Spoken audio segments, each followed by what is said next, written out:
YCP MLC Duvvada Srinivas పై టెక్కలి పోలీసులకు జనసేన నేతలు ఫిర్యాదు చేశారు. వైసీపీ అధికారంలో ఉన్న సమయంలో పవన్ కళ్యాణ్ వ్యక్తిగత జీవితం, కుటుంబ సభ్యులపై అసభ్యకరమైన పదజాలంతో రెచ్చిపోయిన దువ్వాడపై కేసు నమోదు చేయాలని పోలీసులకు కంప్లైంట్ చేశారు. గతంలో దువ్వాడ వ్యాఖ్యలకు సంబంధించి వీడియో ఆధారాలతో పాటు పలు డాక్యుమెంట్స్ ను పోలీసులకు అందజేశారు. దువ్వాడపై చట్టపరమైన చర్యలు తీసుకోవాలని టెక్కలి జనసేన నేతలు డిమాండ్ చేశారు.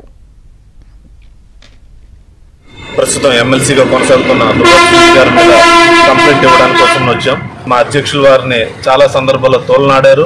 ఆయన వ్యక్తిగత ప్రతిష్టను దిగజార్చుతూ మాట్లాడిన ప్రతిసారి కూడాను ఆయన 3 పెళ్లిళ్ళ మీదనైతేనేమి, ఆయన వివాహ సంబంధాల మీద, అలాగే పబ్లిక్ లైఫ్లో కూడా ఆయన్ని చాలా కించపరుస్తూ ఆయన మాట్లాడిన విధానాలు ఉన్నాయి.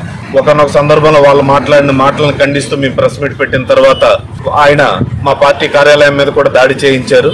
ఆ రోజు కూడా మేము వచ్చి స్థానిక పోలీసులకి కంప్లైంట్ ఇవ్వడం జరిగింది.